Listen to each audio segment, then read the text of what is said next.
gracias una vez más por estar con nosotros a esta hora de la mañana. Gracias por estar participando a través de @diálogo21. Anoche en el programa En Directo con Ernesto López Radio estuvo con nosotros Roberto Rubio y también Álvaro, el doctor director de la maestría en Ciencias Políticas de la Universidad UCA. Y de repente estamos hablando de los modelos, digamos, de triunfo y sobre todo también de lo que viene por delante. Y el tema económico obviamente es uno de los más desafiantes. Y de repente en una llamada en el estudio, el presidente de la ANEP, Jorge Dabú, ingresa, ¿verdad?, al programa y hacía la reflexión de que en todo caso el tema de ponerse de acuerdo implica por también establecer condiciones de cómo tratarse una vez en el gobierno. Por eso yo dejaba planteada la pregunta al respecto, Roberto. ¿El FMLN sabe bien con quién va a tener que entenderse? Tú hacías la reflexión bien interesante.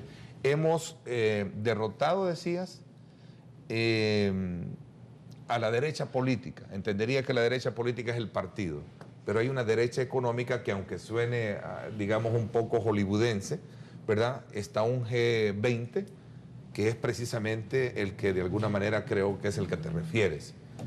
¿El FMLN está consciente de saber con quién y con quiénes va a trazar ese entendimiento? No, definitivamente eso es así. O sea, primero es conveniente crear un clima favorable para un diálogo. O sea, el contexto en que se dan las cosas, el estado de ánimo en que se dan las cosas, hay que interpretarlo, porque este tipo de factores, este tipo de procesos, no solamente están vinculados a las agendas, a la metodología, sino también al contexto, al clima que se está generando. Y hay que dar muestras de buena voluntad, porque nos podemos ir a sentar a tomar café y luego salir a enfrentarnos públicamente. Ese no es el clima que contribuye a un entendimiento. Nosotros lo tenemos totalmente claro. Y ojalá que logremos construir una atmósfera favorable para que este proceso se pueda dinamizar. Ahora, hay que hacer una interpretación de las cosas en su justa dimensión. Hay actores decisivos en esto. La Iglesia es un factor importantísimo como interlocutor y como facilitador de un acuerdo. En realidad toda la comunidad religiosa, cristiana del país.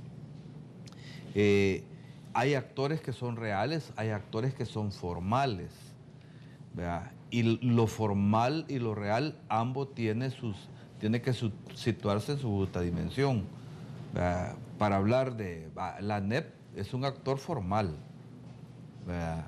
Pero la cúpula de la ANEP no es el poder real.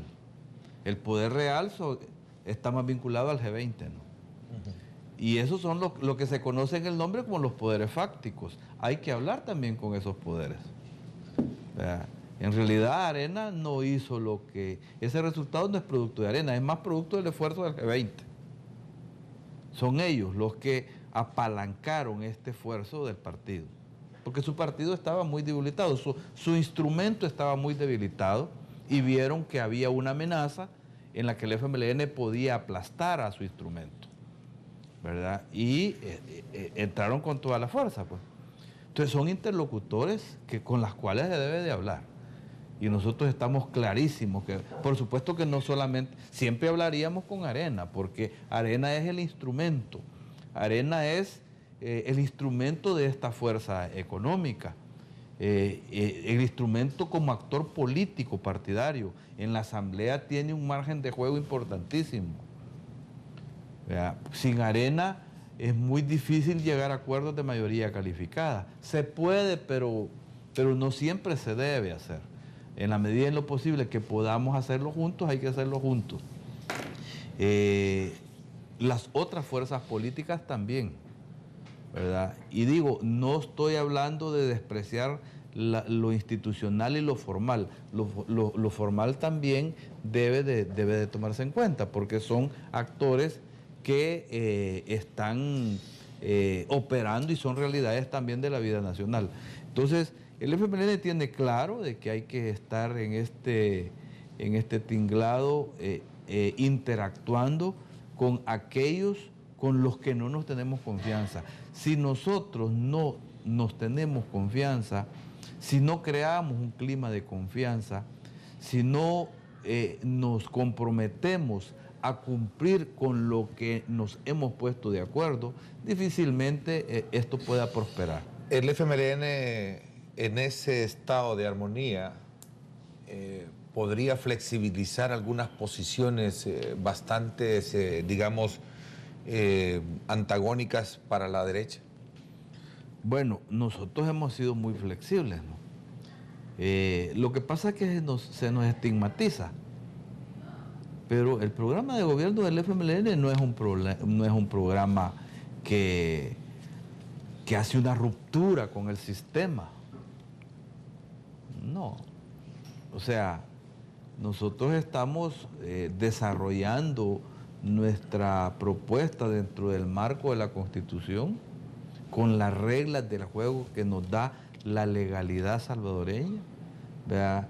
Cuidadosos de conservar las relaciones tradicionales, incluso relaciones internacionales que hemos tenido como gobierno y como país. O sea, hay algunas cosas nuevas que hay que hacer. Mayor profundidad en la justicia social, en la equidad, en la igualdad social. En eso estamos comprometidos. Pero si hay que hacer alguna flexibilidad, habrá que examinarla sobre la base de lo concreto, porque tenemos que ver en qué aspectos. Por ejemplo, el tema de Albapetróleos es uno de los puntos que, digamos, a la derecha política, a la derecha económica de este país no le gusta.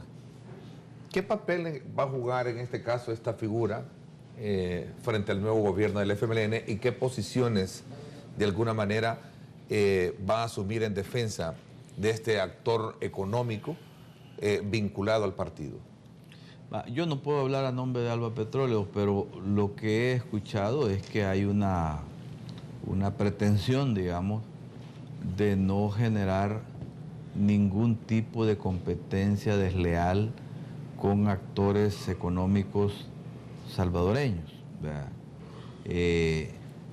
Y realmente ¿a qué actor se le ha hecho daño? Por ejemplo, las petroleras salvadoreñas siguieron vendiendo, ¿verdad? Y se distribuyó el mercado y se mantiene el mercado más o menos en los términos como quedó ya cuando Alba Petróleos creció. Algunas transnacionales vendieron sus empresas, pero esas son operaciones normales que se venden, se hacen negocios de ese tipo. Alba Petróleos no desplazó a las petroleras salvadoreñas, tomó una parte del mercado, un 20-25% del mercado, como un competidor normal. En otros aspectos, los créditos a los campesinos, Alba Alimentos, no ha desplazado a nadie, no ha desplazado a la banca, simplemente está dando un crédito subsidiado, diría yo, porque tiene una función social, con una tasa de interés baja, con asistencia técnica, tratando de ir organizando al campesino para la comercialización de sus productos. No amenaza a nadie con eso. Y si hay algo que se considera que se puede evaluar, pero yo lo que he escuchado es que no se pretende, por el contrario, lo que se estaba haciendo es apalancando financieramente a algunas empresas. Pero no le gusta mucho a esa derecha económica y política de este país, ese actor que tiene esas características, sí, de actuar legalmente en el Estado, aunque para ellos no es legítima la actuación por el rol y la comparecencia que tiene con el partido. Nosotros no recibimos absolutamente ningún financiamiento de Alba Petróleos, ni pretendemos hacerlo, porque consideramos que eso sí sería un problema político. Pero ojalá que haya más inversiones de ese tipo, en la que el país pueda crecer con nuevas inversiones. Eso es legítimo. No solamente por la obra social que se ejecuta, sino porque hay más generación de empleo. Yo a estas alturas no sé cuántos empleados tendrá Alba Petróleo, pero me imagino que andará ya por los 2.000 empleados. Ojalá que haya más empresas que puedan instalarse nuevas, ¿verdad? Y que compitan en las reglas del juego del país, con las leyes del país, con la constitución del país. Entonces, de eso se trata. Entonces, de todas maneras, ese es un tema que ellos valorarán si se aborda.